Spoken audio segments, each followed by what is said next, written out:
Ajay, are we starting?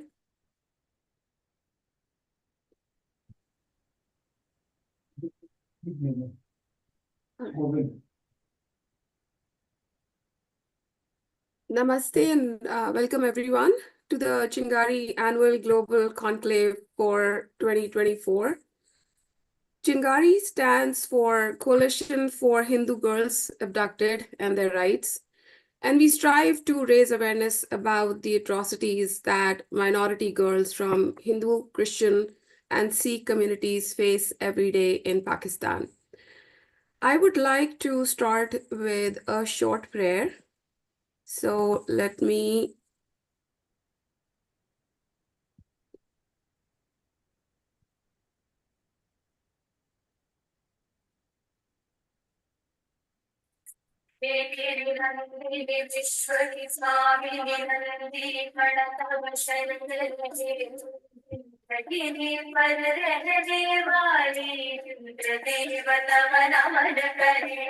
Bhagwati Gauri Shiv अर्धांगिनी चित्कारित उद्धार करे जय जय मां महिषासुरमर्दिनी हम तेरा जयकार करे देवों को बल देने वाली राक्षस दल को नष्ट करे भरत गर्जना देवी Maheshwari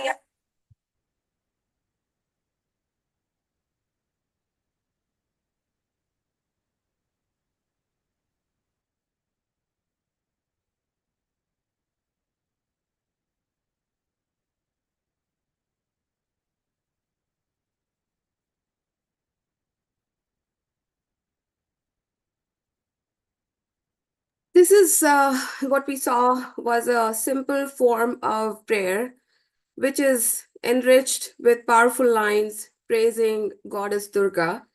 It is popularly believed that whoever sincerely recites this daily will be relieved from all worries and will be blessed with happiness and prosperity. Every day we pray that our daughters are safe and healthy. Girls are revered and cherished and nurtured in most of the cultures across the world. But there are certain countries where young little girls are going through unspeakable atrocities every single day.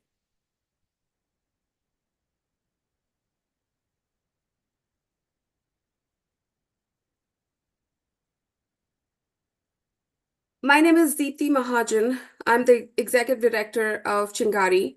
And on behalf of the Chingari team, I thank you all for being with us here today.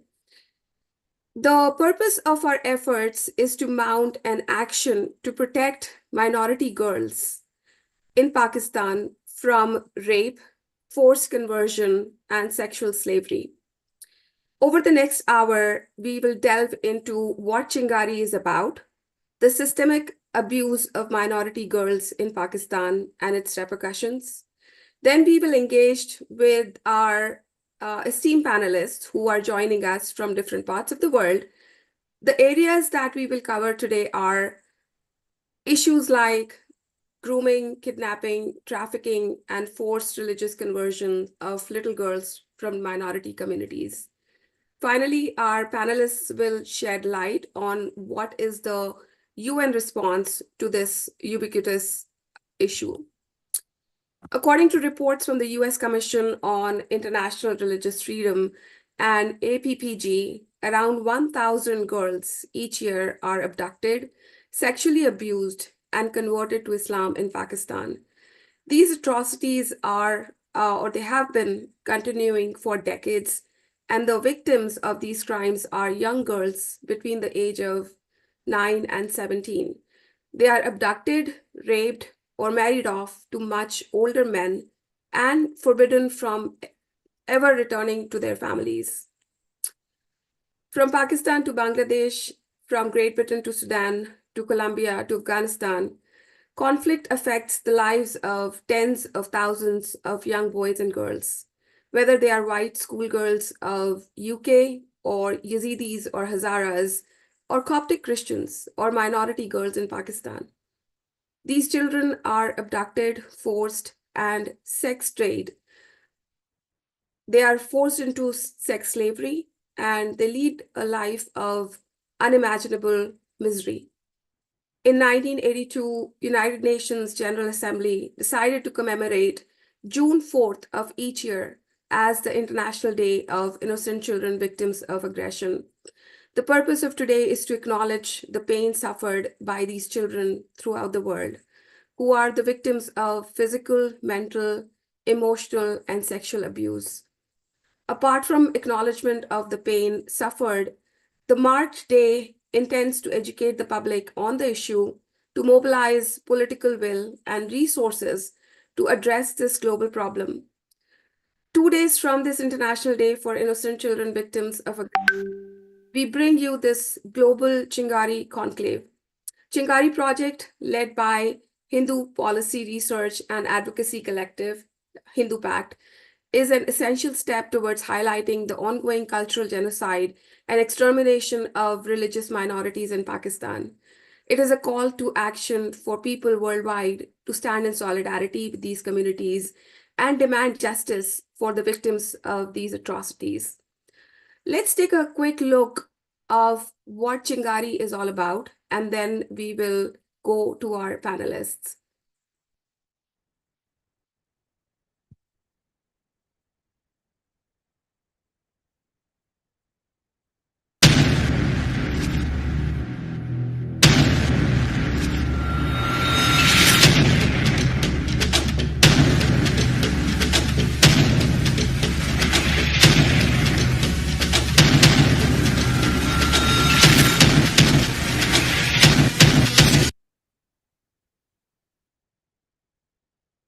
Sorry about that.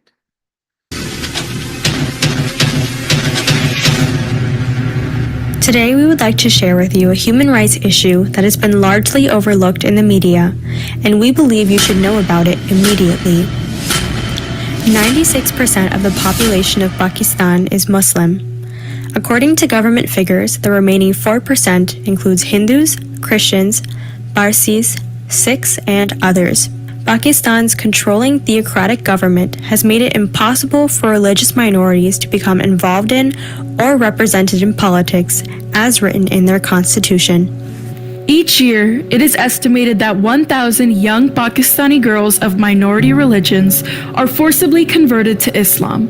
Not only are they under the age of consent, but thrown into abusive marriages with much older men. These girls should be pursuing an education or marrying the person they love. Imagine those privileges being taken away from your own sister or even your own daughter. This is the story of 3 innocent girls in Pakistan every day. Taken from their homes, forced to live a life they don't understand, coerced into a non-consensual marriage with an older stranger, and abused. How many more girls need to be kidnapped, converted, and married off before we take unified action?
Urgency for action comes from the inaction of the Pakistani government.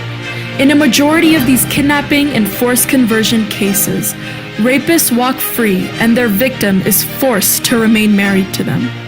All that is needed is a false document and the word of her husband, and a young girl is sentenced to a life of abuse. Many girls have publicly stated that they would rather die than be assaulted every day and held back from making their own choices.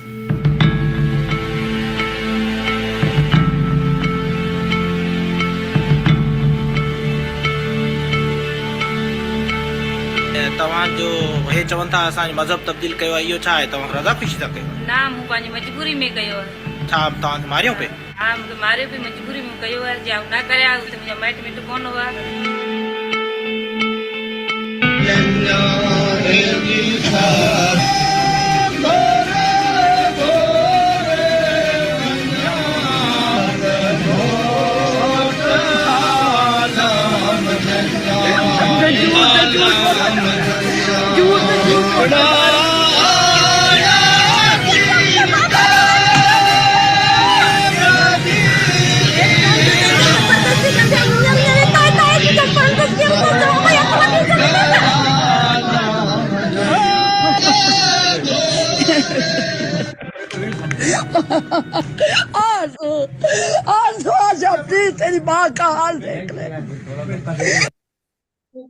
The Chingari Project is a social justice campaign aimed towards bringing awareness across the globe about the atrocities that young innocent Hindu girls face in Pakistan each day. Through informative advocacy, we seek to make our local U.S. representatives aware of the unstable religious situation in Pakistan and take further action to convey their disapproval. Into your eyes and say everything will be okay. And where your home is haven from the worst, may I secure that earth. May I secure that earth.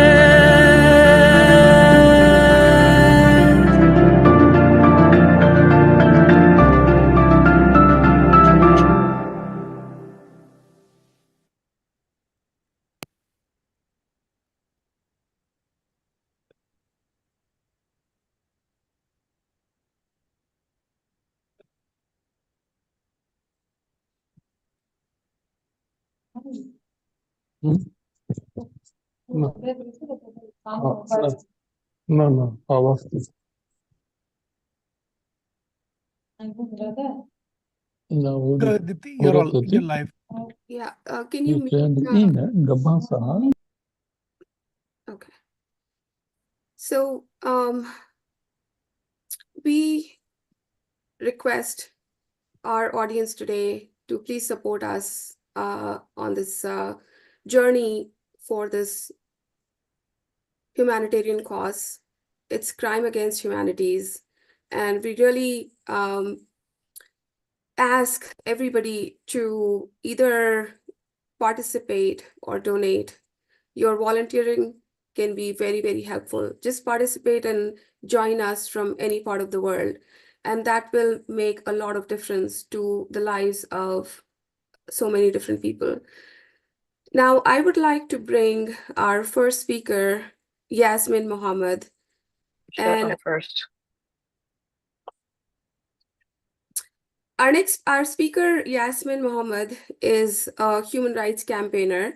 Yasmin advocates for the rights of women living within Muslim majority countries, as well as those who struggle under religious fundamentalism in general. She is the founder and president of Free Hearts, Free Minds, a nonprofit charity that provides mental health support for members of the LGBTQ community and free thinkers living within Muslim majority countries where both these crimes can be punished by execution. Her book, Unveiled, is a memoir that recalls her experiences growing up in a fundamentalist Islamic household and her arranged marriage to a member of Al-Qaeda. I have read her book and it is amazing, and that's how I connected with Yasmin. In the book, she sheds light on the religious trauma that so many women still today are unable to discuss. Unveiled has been translated into 11 different languages, and copies of her book and they have been translated and they can be accessed for it's free courtesy by the Richard Dawkins Foundation. She is also the host of the Yasmin Mohammed podcast, where she predominantly has conversations with inspirational women from restrictive religious backgrounds who have fought and who have overcome. I've been on her podcast and I have discussed in detail about Chingari as well.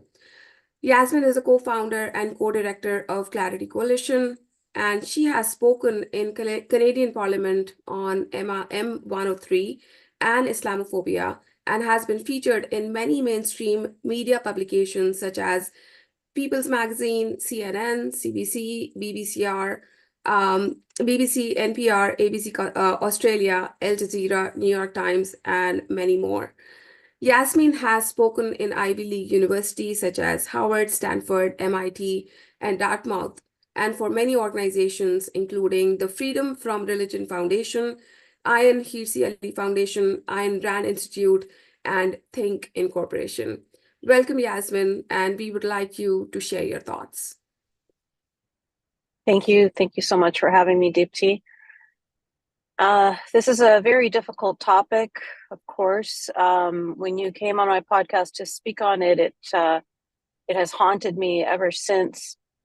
I know we're here today to speak specifically about Hindu girls in Pakistan and the specific situation that is happening there that is making it difficult for these girls to have their freedoms from these vicious criminal men who are kidnapping them from their families and forcing them into a different religion and then forcing them into marriages as well.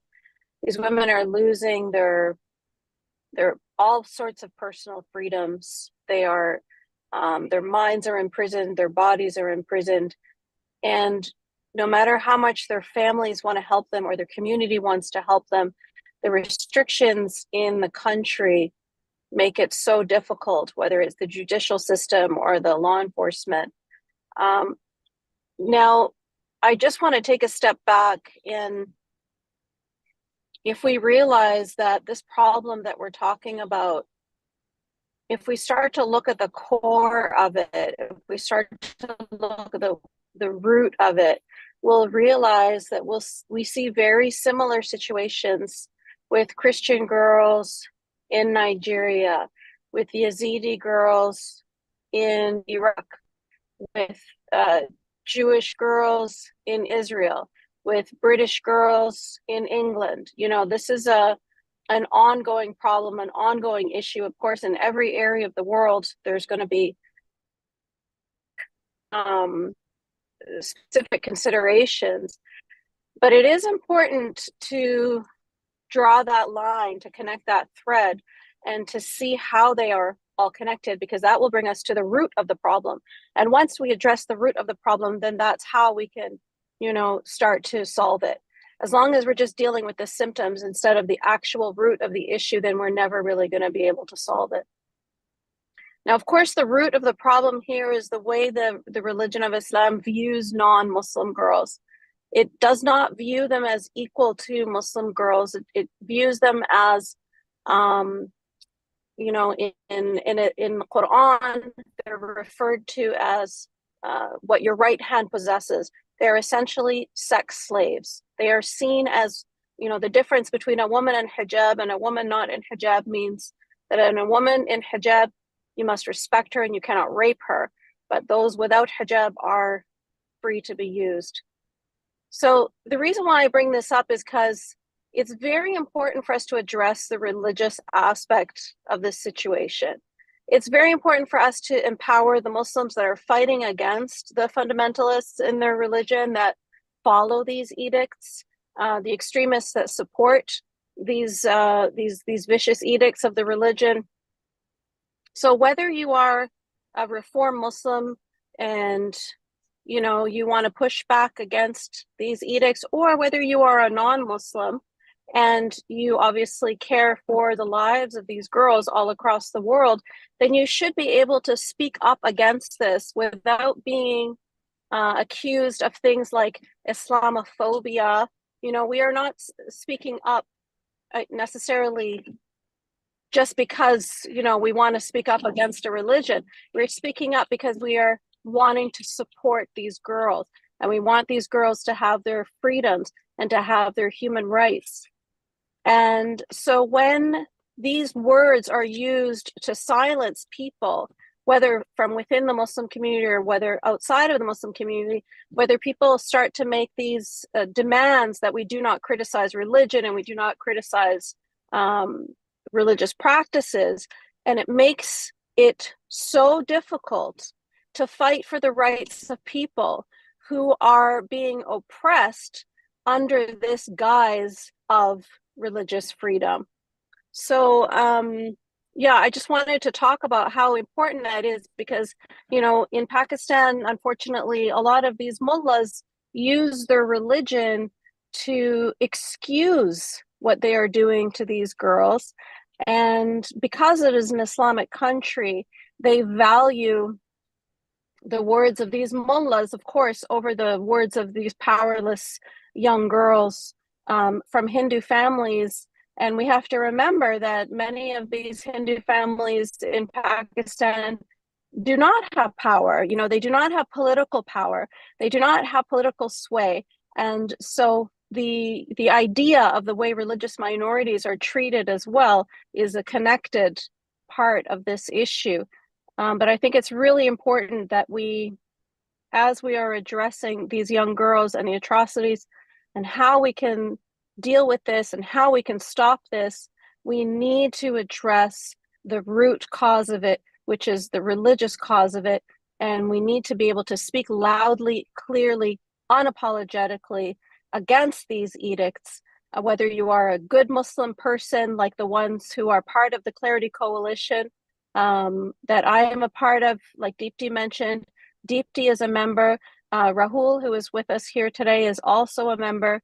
We have members from all across the world, whether they are Muslim, Christian, Hindu, Jewish, it doesn't matter.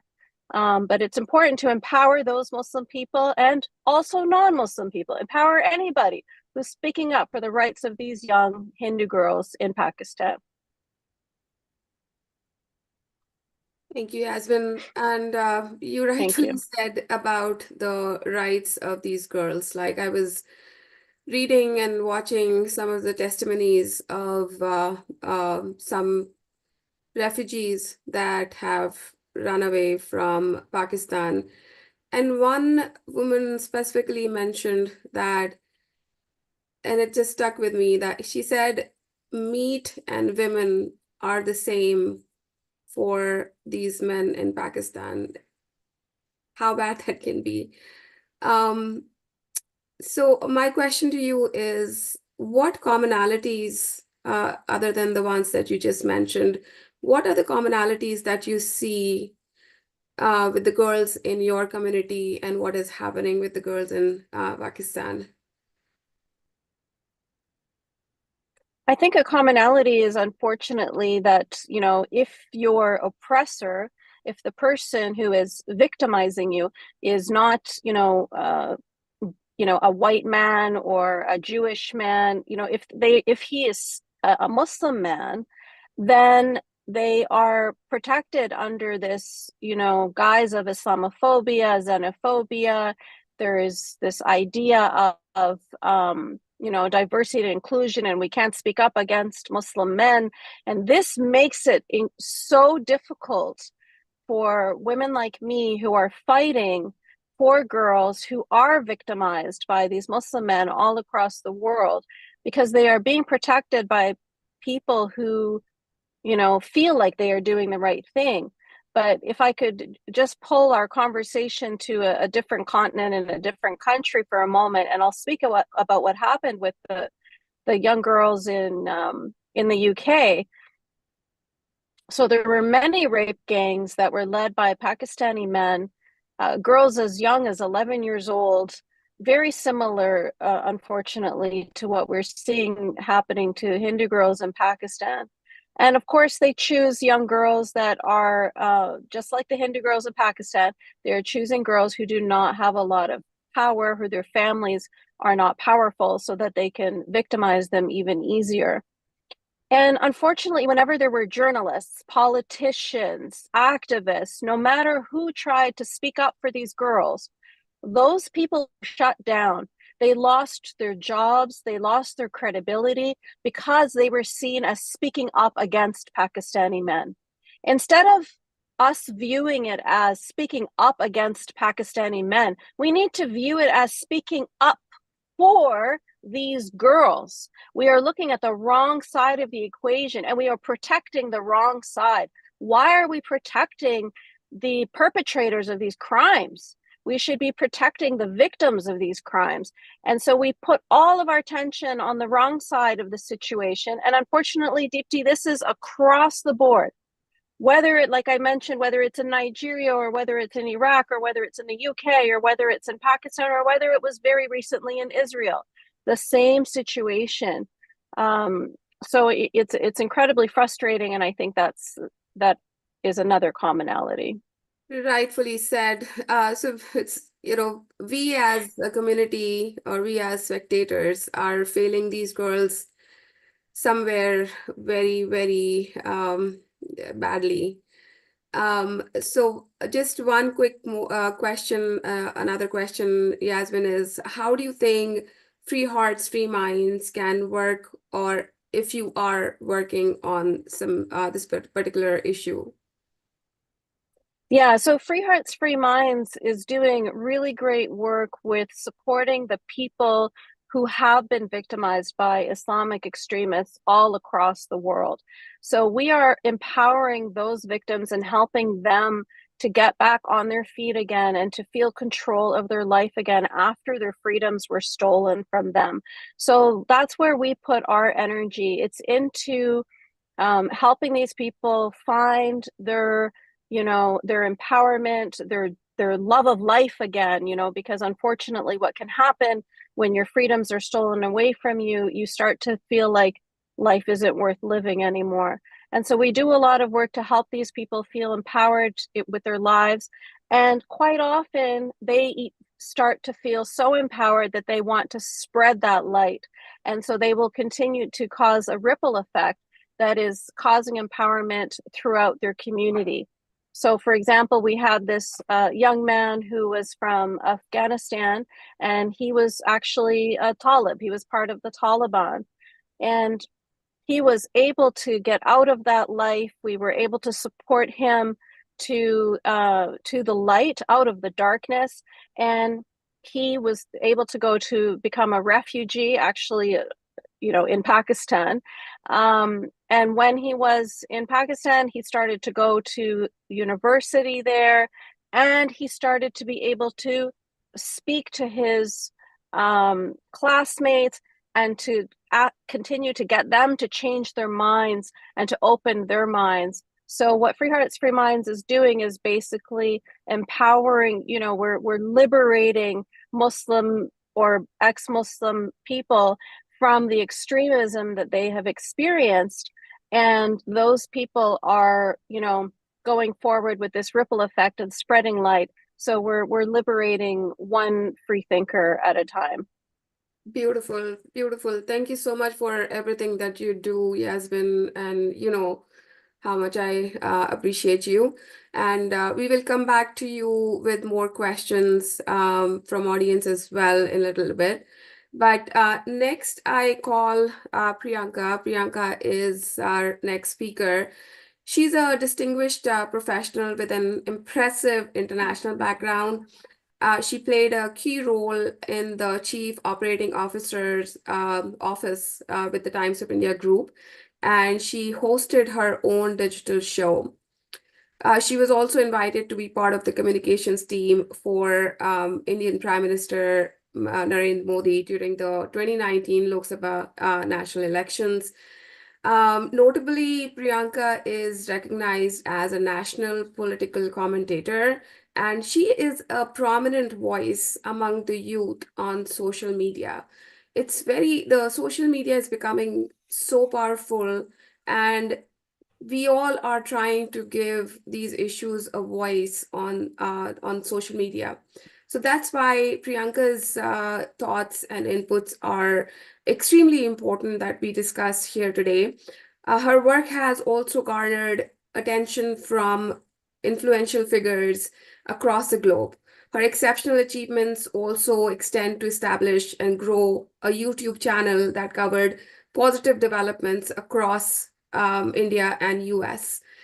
Priyanka holds a graduate degree from Harvard and University of Southern California, the London School of Economics, and her undergrad degree from the University of Illinois, Springfield.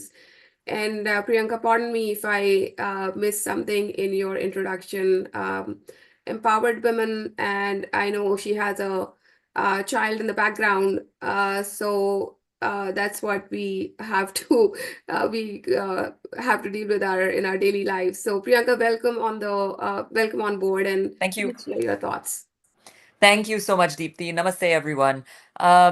I think, Deepthi, you gave me a very nice introduction, so thank you for that. But I specifically wanted to, I think you hit it a little bit in the introduction, that I spent the last 5 years in India. I grew up in Chicago, but I spent the last 5 years in India because after graduating Harvard, I was invited to work on the Prime Minister's campaign. So I worked on his campaign thinking that I would come back within 9 months, but then I actually remained over there. They asked me to stay one more year and, work on social media for the prime minister and, various social media outlets and digital strategy and strategic communications. So in that year, which I accepted to do, um, it was kind of for me a deep dive into uh Indian media and global media and what's happening. And I think you couldn't have said it better, Deepthi, that misinformation as well as disinformation surrounding especially the forced conversion of Hindu girls in Pakistan is, I would say, a very complex and sensitive issue, with especially with the video that you shared in the beginning of this conference. Um, when you have such a sensitive issue as well as a complex issue, because there's political tenets involved, it's, I would say, crucial to kind of approach this topic with care and attention to the facts. And I say this because all of the youth that I spoke to in all of the universities that I was invited to speak to in India, the first question that I would get from youth is, how do we decipher between what's real in the media and what is not? And when they say media, it often means digital media. I asked a girl how she got her news, and she actually said that she got her news from the guy that dressed like a fish on TikTok. This was a girl in the US. So the entire spectrum of how people are consuming news, especially the young generation, is changing quite a bit. First of all, what I told her was, first of all, it's sort of essential to acknowledge that there have been documented cases of Hindu girls in Pakistan, as well as I would say all around the world, being forcibly converted. Now, these incidents often involve vulnerable individuals, especially minors, who may face coercion or threats from various quarters. And such cases rightfully attract concern and condemnation from both within Pakistan as well as internationally, but not necessarily in the media. The way that these incidents are reported and discussed, from what I observed in my 5 years in India, I worked for the Times of India group as well after the campaign was over. Indian media can and was very influenced by biases, where they get their funding from, political agendas, which was often anti-India, and or sensationalism, because there's no sort of ethical kind of line that is in place, that is enforced properly over there. Some outlets may amplify or distort or even give flat out disinformation and misinformation to fit certain narratives or agendas, which can also contribute to the spread of misinformation and disinformation. So when I spoke to youth, it's a bit of a pain, but they're scrolling through their Instagrams and their TikToks, and TikTok here, it was banned in India, but they're scrolling through their phones for information. And I say that it's especially important for news consumers, right? To critically evaluate the source of information. If you're looking to see what's real and what's not real, to also consider multiple perspectives and often rely on credible sources and not just a one or two social media influencers for all of your news. So I would say, sort of follow multiple influencers and see what is being reported, and you can sort of then start deciphering, okay, what's real here and what's exaggerated over here. um I think that in this case, Deepthi and everyone that's listening, and Yasmin who spoke before, the most important thing to consider, considering this is also a sensitive topic more than a complex topic, is it needs to be dealt with a certain level of dignity, understanding, as well as empathy.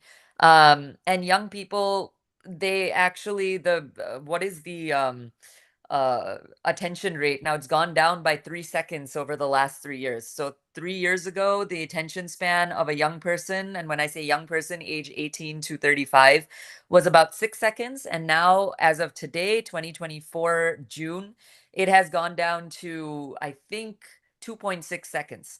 So you have to deliver good information and factual information in 2.6 seconds, which is not what a lot of influencers and people on social media do. So it is all the more important to fact check, share this fact check on social media, which is what I do. That's how I gain my popularity. And also promote understanding and empathy for these topics, because this is happening to another human being in another part of the world. Also, I would tell young people and everyone involved over here to actively support initiatives. And that doesn't mean you need to go out to Pakistan and rescue these girls. People don't have time for that. It would be great if they did, but they don't. Actively support initiatives like the Chingari Project and Deepthi, who work so hard towards sort of garnering tolerance as well as human rights. And I think that just by educating yourself, doing a little bit of deep dive on social media, and taking a stand, not being afraid to take a stand towards falsehoods and biases. A lot of people don't take stands because they're afraid of what people in their workplace will say, or what people in their school will say, or what people outside will say, that, oh, Priyanka posted a video and it's like this and da da da da. There, where you find a lot of trolls, you also find a bigger community of support, online as well as offline. So you should never be afraid to state your opinion. That is your right. And I would say take a stand against this. If you see something like this that's disturbing, that's being underreported in media, take a stand, talk about it on your social media, or at least, like and share other videos like mine or any other influencer that is talking about it, as well as supporting the Chingari Project, which works on this sort of stuff. So that's all that I have to say, Deepthi. And, I'm happy to answer any questions, concerns during the panel discussion. Namaste. Thank you so much, Priyanka. I had one quick question. I mean, I know that I share about this and I share about I hate calling them cases, but whatever happens on a daily basis, I share it all on Instagram, Facebook, and our Twitter handle, which is Chingari Project. What can we do as individuals who are involved in this thing to penetrate that US social media, mainstream media, to force them to pay attention to the atrocities that are happening today in Pakistan? It's really difficult because, like I said, they already come with biases, and these are, I guess some of them are papers and publications that have been running for many, many years, and funded by the same source, right? So it's very unlikely that beyond one article or two articles occasionally, they would start regularly posting what's right. What you can do is basically what I said. The people kind of, I started my social media with 10 followers, and two of them were my parents who don't even use social media. So I used to literally force them and sometimes go on their phones to retweet my video and share it. That's how I started out. A lot of people think that I'm just one voice out there. My followers are only my friends. What do I do? It's not really going to have an impact.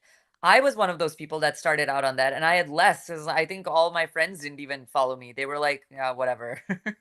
It's boring content. But today, I have really serious numbers of supporters because I was consistent in my messaging. So what I would say, Deepthi, is, when you're working so hard on this, it is important to also take the time to script something about what happened and why it's important. Include the empathy part of it, of why people should care about this, and you will end up finding a community that is actually interested and actually wants to know. A lot of the comments I receive on my videos is, this is completely or not at all reported on mainstream media. Thank you, Priyanka, for raising your voice.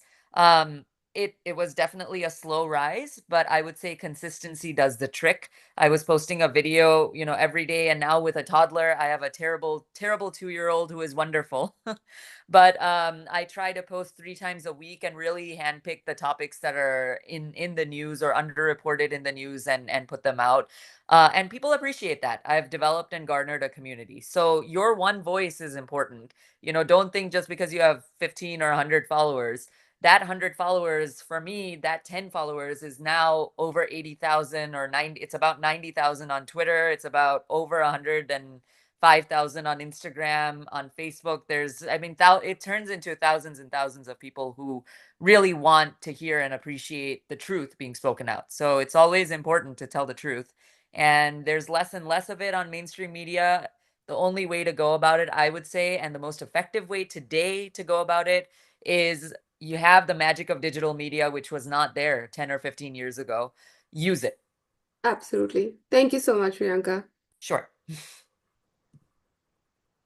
So next, that was beautifully said, actually, Priyanka, and I'm glad that we are able to spread the word. I know that last year I had less than 1,000 followers, and now I am close to 4,000 followers just on Twitter, and I hope and pray that it increases because we need this issue to be voiced and um, spread across the world, and people see what's going on with these little girls.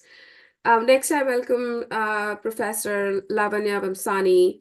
Uh, Professor Lavanya is a multi-award-winning scholar and distinguished university professor of history at Shawnee State University. Professor Vamsani is also the honorary visiting professor at the Jawaharlal Nehru University in New Delhi. Sorry. In the Department of Historical Studies. She's a Fulbright Global Fellowship. She holds 2 doctorates in the studies of religious studies, McMaster University and Hamilton, Canada, and history from University of Hyderabad in India, respectively. Her research and teaching interests are interdisciplinary and multifold. She researches and publishes on subject of ancient history and religions, as well as the current history of that specific region that we are talking about. She has authored numerous books. So if you Google her, you can find multiple books that she has written, namely Hinduism in Middle India, Feminine Journeys of the Mahabharata, and so on. And she has some upcoming books as well. She's the editor-in-chief of the International Journal of Indic Religions and American Journal of Indic Studies, International Journal of Dharma, and Hindu Studies. And she's an associate editor of Canadian Journal of History. And primarily, I would like, Professor, for you to enlighten us with the historic background and how the demographic changes over the period of time have led to where we are today in Pakistan.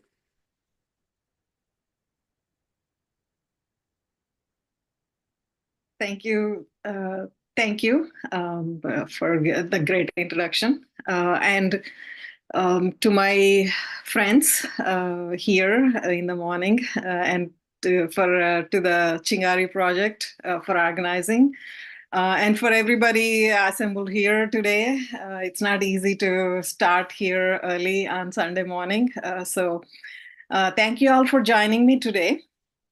So as Deepti ji said, my background is history and religious studies. So I'll be talking about the issues and why there is so much silence about it. It's important, it's very, very important that the silence needs to be broken. So the first thing is Pakistan.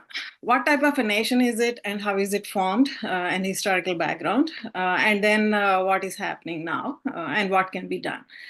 The first, in India, the problem is information is not really heard. Nobody knows what is going on. The first time I heard about attacks on women and girls was when I went to McMaster in the 2000s. So imagine, I grew up in India but never heard about these issues. So that much silence is there about issues in Pakistan, especially on the attacks on non-Muslims. Hindus mainly, but of course here Sikh and Christian and others are also attacked. So Pakistan, the nation itself, is a confused, unstable nation. Its culture is Central Asian. Its religion is Central Asian. It's partly Central Asian, but its background and its closeness is with the Indian subcontinent. Its family system, its background, the way it is organized is to Indian subcontinent. So there is always this rebalancing and disturbing acts that keeps on happening. So when partition happened, the partition horrors, we all know, on the borders, on both sides of the borders, Pakistan was given the chunks from both sides of India. Later on, Bangladesh is a new nation in 1971. Of course, we all know about the 1971 genocide. That was well known and that was accepted, and the terminology is also applied to it. But on the Pakistan side, similar things happened. Similar things happened during partition. Hundreds of thousands of people were killed. Hundreds of thousands of women were raped. Hundreds of thousands of children were kidnapped, abducted, and married off or converted forcefully. The idea was Gandhi and other political leaders who were in India at that time thought these are initial concerns, initial things that would happen due to the historical problems that were there. But this did not stop. This continues to happen. The non-Muslims are continually attacked, especially the weaker of the non-Muslims. The women and children are continually attacked, abducted, and forcefully converted, forcefully married, and raped. As this was not known for a long time. It was only recently. It was only a few years ago that a report was produced by Hindu American Foundation about Hindus across the world, atrocities that are happening. And CHINGARI project brought it out last year. And there are some attention being given to this. The most important thing is this issue needs to be addressed, needs to be known, needs to be brought into public conscious. Because this is not just children. This is not just a few people. This is a lot of people and over a lot of decades. And this is not just a women's issue. This is a women's issue, but it's happening because of a religious issue. So a minority religion being attacked in a country is not a small thing. It's a human rights issue. So this has to be brought to the women's human rights. And it has to be, I don't know why the UNESCO is not releasing a report on it. I don't know why all these ambassadors that are in Pakistan are not releasing a report on it. This is an issue that is happening for so many decades and so much violence, and it is happening on innocent children. How can this be not known, not attended, not reported, not brought to the attention, or now no action is to be taken? So how can this be happening? Of course, partition happened. and the new nations emerged. Isn't it time that the nations go ahead and survive and build their own country? It's the responsibility of a state to support its citizens, to protect its citizens. When we think about the population of Pakistan, it was about 14%. People place it between 12 to 14% initially, and then it decreased drastically. How can this be not noticed by anybody? How can a population go from over 10% to 2%? That's a drastic decline. That's 85% decline. How can that happen in 70 years? And how can that be not noticed by any human rights organizations? Isn't this a human rights violation? Isn't this a concern for the humans across the world? And how can a person be not living in his home? These attacks are not happening on the streets or when they're going out, when they're doing their own things. That happens. But most of the time, the children are abducted from their own homes. How can they not sleep peacefully in their home? Isn't it the responsibility of the state? Isn't it the responsibility of the social organizations and governmental, non-governmental organizations to be concerned about something like that?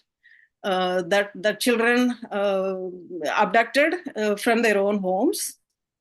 And this affects women more because of the rapes, because of the issues they face. It's not just that their personal freedoms are limited. Limiting the personal freedom also affects them from availing other facilities that are there. For example, education. They cannot get education. They cannot hope for life. They cannot dream for their life. So this affects them in more ways than one. They're forcefully abducted, and all kinds of things are done to them. That is known. But this is happening, but it is also affecting the whole community as a whole, because the parents cannot send them to school. The parents cannot send them anywhere to do anything. They are abducted and killed anytime, anywhere. Of course, abducted from home also. So why is the human rights organization silent on this? So historically, there are issues, and socially, there are issues. And the religious and political leadership has stayed quiet for a long time, for over 70 decades. This is now time for everyone to speak up against these. And it's also important for organizations like Chingari to be bringing out reports, and they're doing it already. They're presenting it to representatives in the US and representatives in the media and all this. But it's also important to send these reports to the ambassadors and UNESCO and all these organizations that are located and working in Pakistan. It's important that this needs to be understood.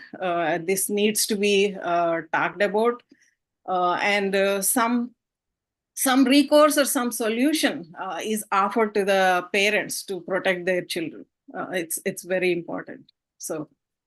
Thank you. Thank you very much. Yeah, and I think a couple of things that you mentioned, and I read the statistics around that.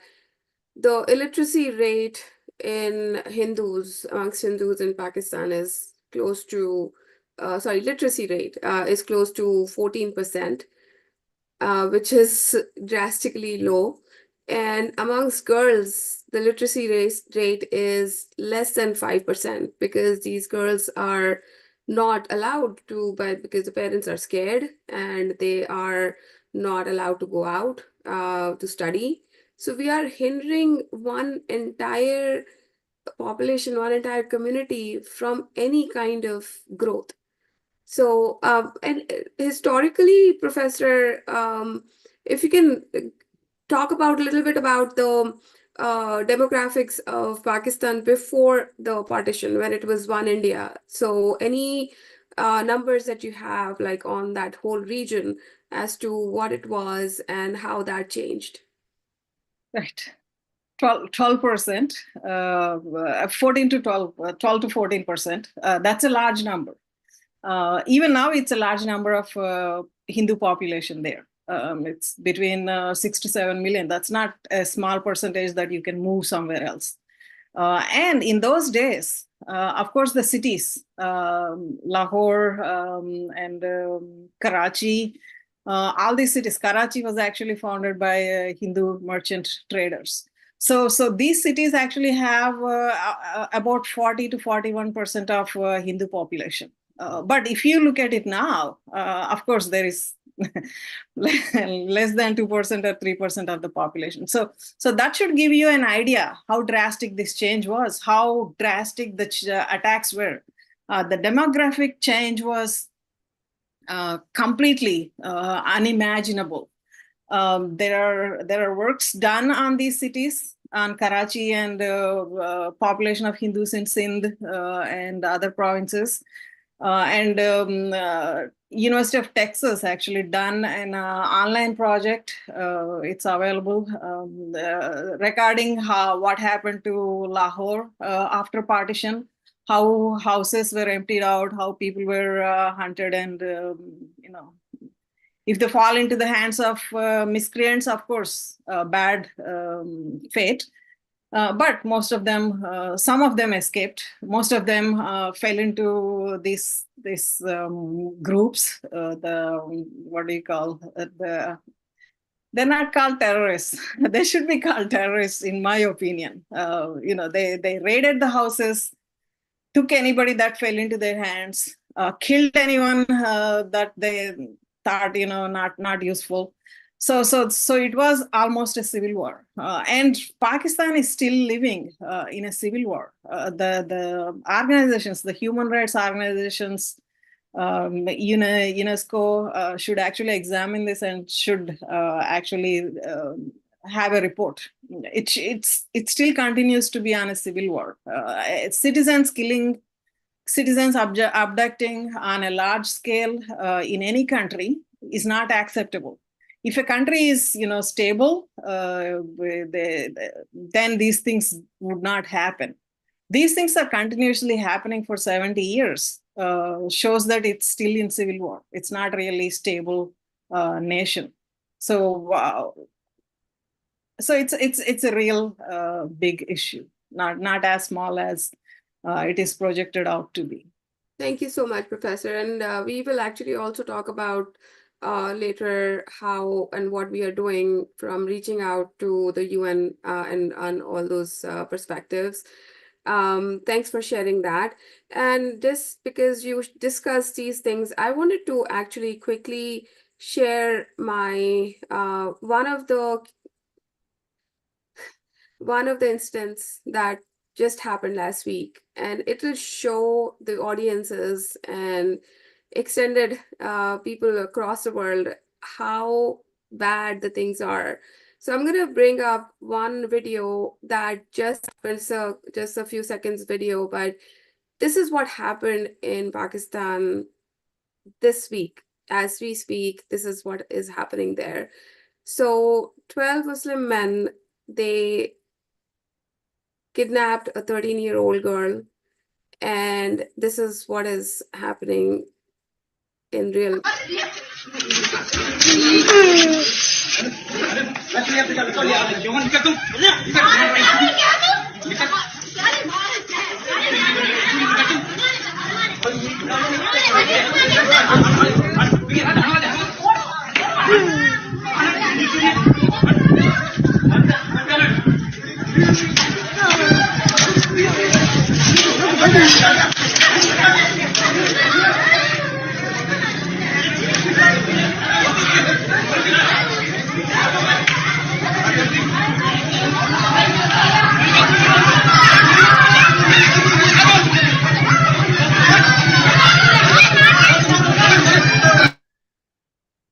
Yes, I agree. This is not a rare instance. This is a daily occurrence. Yeah, so this is something that happened, and you can see it in the video that the men are taking turns raping the girl inside the house, and they're beating up the family. Like, how do you live with this thought that this is happening today as we speak in Pakistan?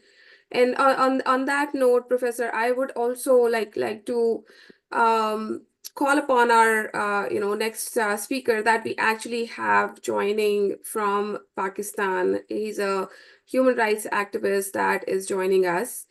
Before that, I'm gonna just bring up one quick view. Everybody who is watching our conclave today, please, I know we are getting a lot of questions in the chat and also a lot of queries that are coming in. How do we participate or join or support? So this is our QR code. Please visit us on this link, hindupact.org/donate, and you can mention Chingari and we will get back to you.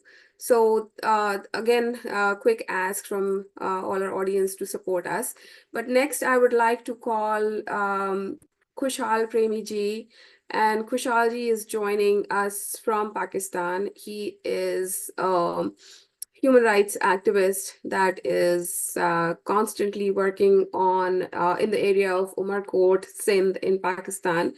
And he is the person who witnesses this on the grounds and works very closely with the minorities in the Sindh region of Pakistan. So Kushalji, please share your first-hand experience about this issue of kidnappings and conversions of the Hindu or non-Muslim communities in Pakistan. And if anything needs to be translated, I will help Kushalji, but Kushalji, please go ahead. Thank you. Thank you. I am very thankful to Chingari and his management for providing me an opportunity to share my viewpoint to these ideas.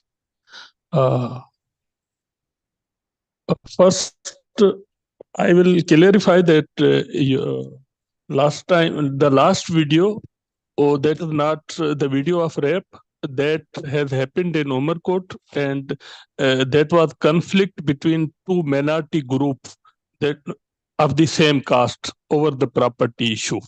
That we to clear it. Okay. Second thing, we in Pakistan, we Hindus are the 2% of total population.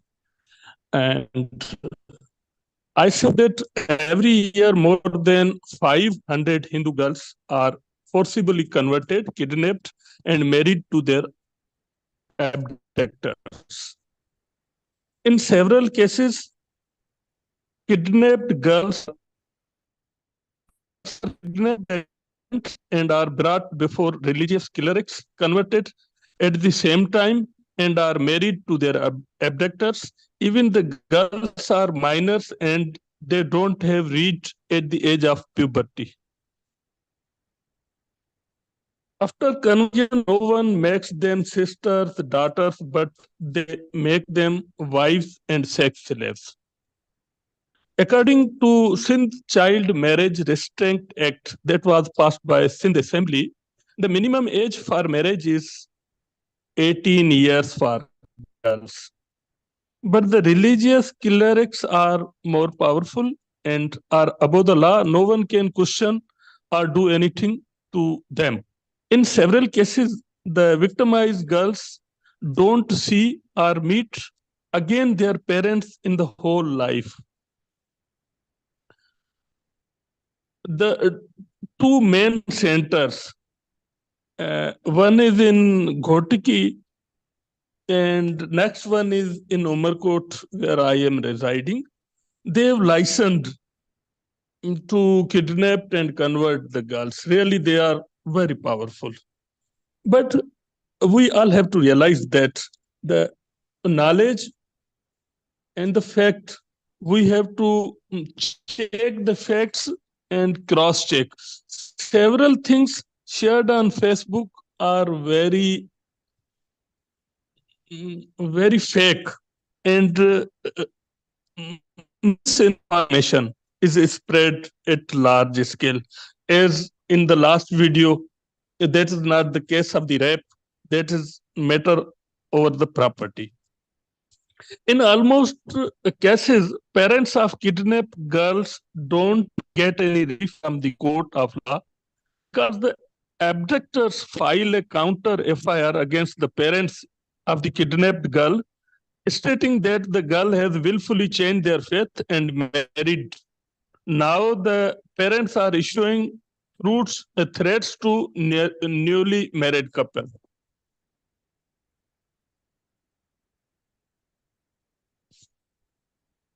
In all the cases, the abductors fizzle out most of the time because the statement of the victims under duress due to the intimidation and threats faced by the victims. Girls are kidnapped, trafficked to unknown locations, far from their family homes. In several cases, they are forced to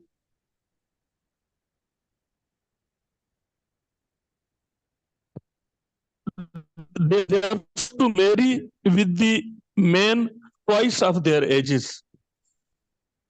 There are several cases.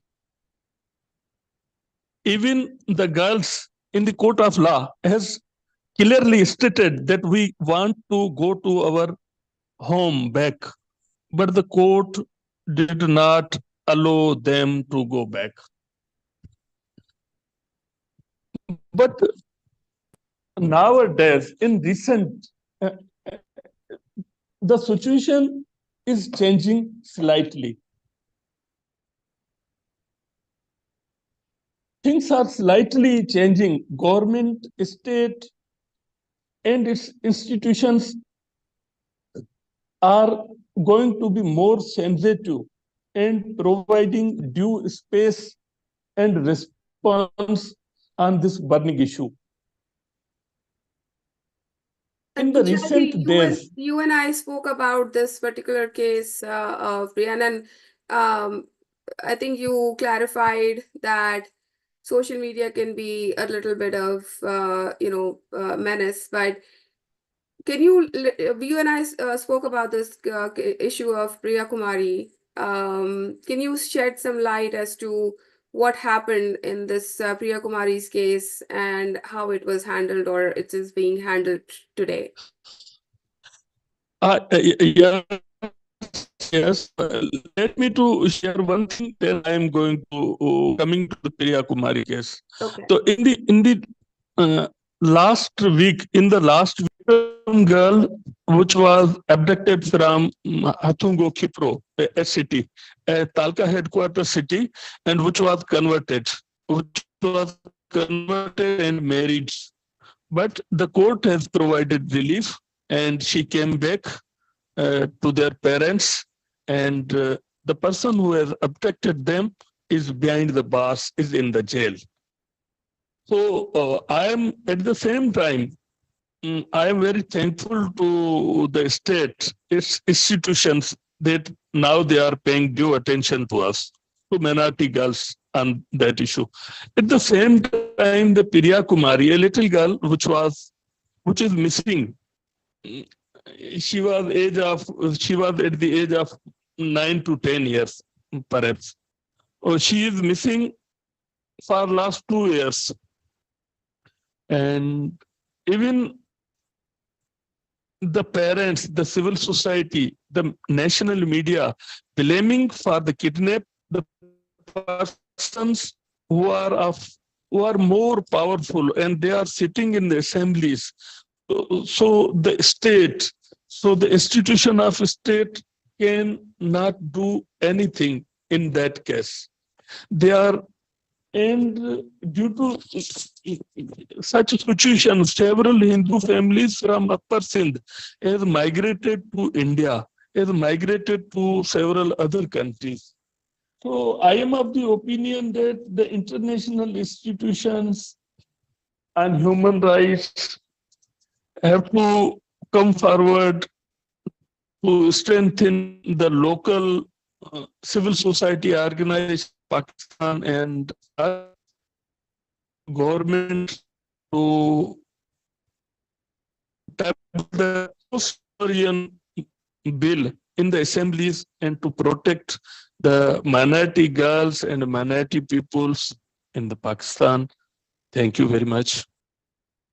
Thank you, Kushalji, and I really appreciate your effort and the efforts of the Minority Commission that works on these things, because of which we see that there are maybe once in 1,000 cases do get some kind of justice, and hopefully that our international support can make a difference around that. So Priya Kumari was actually abducted a couple of years ago. She was, there are a couple of different numbers, but she was 7 or 9 years old, between that age group. And she was actually serving sharbat to a procession of Muslim men during Ramadan. And she was abducted Yeah. in front of, like, her father stepped away for a little bit and she was taken, and they have not heard from her after that, or about her after that. So there are thousands of cases like that, the way we saw in the video. So thank you so much, Kushalji, and we will come back to you. I would like to call Thank you. upon, thank you. Call upon Ranveer Singh. Welcome to the panel. And Ranveer is a researcher, writer, activist for Hindus and pagans. He's a political analyst critiquing the Western narratives regarding race. He's one of the founding members of Hindu human rights group in UK since 1999, and has spoken at London School of Economics, De Montfort University, and Al Mahdi Institute. He has worked extensively to highlight the persecution of Hindus worldwide, especially with organizations looking into the treatment of minorities in Pakistan. He has also tackled attempts to institute anti-Hindu legislation in Britain under the guise of combating caste discrimination. Ranveerji, welcome to the panel, and please share your thoughts. Namaste. Joshi Saraswati, Joshi Baba Sri Chand. Thank you, Dipti ji. And many thanks, Chingari, for highlighting this really quite important issue. And thank everyone else for attending and taking time out. It's important to note that trans human trafficking, attacking minority rights happens everywhere. The difference here is how it's instituted. Pakistan was created as a Muslim majority state, not specifically an Islamic state, but a Muslim majority state. However, obviously over the time it has veered towards becoming more strict, more fundamentalist. Pakistan is an Islamic state with Islam as the official religion. That means top jobs must be held by Muslims. By default, this means that all others are inferior with lesser citizenship. I know they tout a lot about they have reservations in parliament and other political areas, but that itself shows that they are not treated as equal citizens. Okay, and ironically, Muhammad Ali Jinnah in his first speech said, everyone will be equal here, Muslims, non-Muslims. It's gone totally against that. What we have noticed also is the wide ambit of use of what's called blasphemy law, which has allowed not just persecution and forcible conversion of non-Muslim minorities, Hindu, Sikhs, Christians, but it become a deadly weapon in disputes within that nation's Muslim majority. Since 1953, the Ahmadi community, Islamic sects, has been persecuted. In fact, in 1973, they were declared non-Muslims by Zulfikar Ali Bhutto in between his drinks of whiskey to placate the fundamentalist lobby that was gaining power. Of course, under Zia al-Haq, who executed Zulfikar Ali Bhutto, and Islamization laws, things like the blasphemy law, the Hudud Ordinance, this became much worse. You must remember, Pakistan has been a long-term Western ally. It was created by the British on leaving India, by Churchill and the second last Viceroy, Lord Wavell, thinking India's Hindu majority will soon turn communist. Pakistan, with the Muslim majority, was a much more reliable ally for the West. And Pakistan did, in fact, join SEATO and CENTO till they were both dissolved. America, remember, supplied Pakistan during the Bangladesh War of Secession in 1971. Now, since 1947, the percentage and actual numbers of the minority communities have fallen. In India, Muslim Christian communities have actually increased percentage-wise and actual numbers. Now, the majority that remain from those minority communities, non-Muslims, are subject to kidnapping, rape, forcible conversion, killing, and other indignities by that country's dominant jihad military complex, which any democratic government has to pay subservience to. It's deeply entrenched and forms that pervading ethos of Pakistan. Now, what happens is when you discuss these issues under the umbrella term of South Asia, they say, well, India has atrocities as well. Well, if India has problems, they happen against the law, not necessarily because of it. It's lack of enforcement by the law. It's lack of healthy civil society. So, movements are made to make that better. But in Pakistan, the democratic process has been whittled away over a number of years. Now, if we look at certain aspects, how these things are discussed, let's look at the CAA. This is a law to fast-track asylum for minorities seeking refuge from persecution in Islamic majority countries, neighbors, Pakistan, Bangladesh, Afghanistan. How's an anti-Muslim law? And they're saying, well, Muslims can't claim asylum. This is quite an interesting narrative if you look at it. First of all, in the words of Akbar Ahmed in his own BBC series in 1993 on Islam, he said Pakistan was created so Muslims could be safe from what he called Hindu reaction. Now you hear people going about Indian election, the threat of Hindutva, Hindu fascism, Hindu fundamentalism. Well, if that's the case, why are they so keen to then leave those countries where Pakistan was created as a sanctuary, as a utopia, and then seek asylum for getting oppressed by a Hindu majority? Doesn't it make any sense? Okay. They say, well, look at the Ahmadiyyas. True, but the Ahmadiyyas were in the forefront of creating Pakistan as well. How far do we take this? I was actually in a meeting in the UK in Parliament next to someone from the Ahmadiyya community who's in Karachi. His car was sprayed with bullets and his brother was killed there and then. This is, horrendous stuff that happens. We also have fights between Shias and Sunnis in Pakistan over interpretation of Sharia law. Attacks on Shia communities like the Hazara. We also have the Deobandis and Barelvis burning each other's Qurans, accusing each other of blasphemy. So you see how this whole thing is collapsing internally. So yeah, it's India's Hindu majority that is given the onus and burden of providing asylum for the people who don't even like them. How does that work? It's regrettable these things happen, but in all this discussion, what is diluted and put down is how Hindu, Sikh, and Christian minorities are treated in Pakistan. It's specific religious crimes. It is done in the name of religion. And whether it's that authentic interpretation of that religion, that is down to the people, the scholars, and the doctors of Islam itself. But these things do happen. Asia Bibi case, Megwa, in 2021, Hindu human rights took part in a protest and led the protest over an 8-year-old boy who walked into a madrasa and was grabbed by the Maulvi, urinated himself, and was accused of blasphemy. Again, how the blasphemy laws applied. If we look at, for example, the discussions on Ayodhya, again, threat of Hindu majority, Hindu fascism. Yet India has remained the most vibrant democracy in that region. Yes, it has flaws, as any country does. But India, unlike its neighbors, has never had military rule, has never been wrapped by the same civil wars in Sri Lanka. It has remained a country which does have regular elections, and politicians do have to have the electorate. When we look at discussions regarding the persecution of minorities, Hindus especially, we're told, well, Hindus got caste system. They convert to leave it. Well, how is changing your religion going to change your status?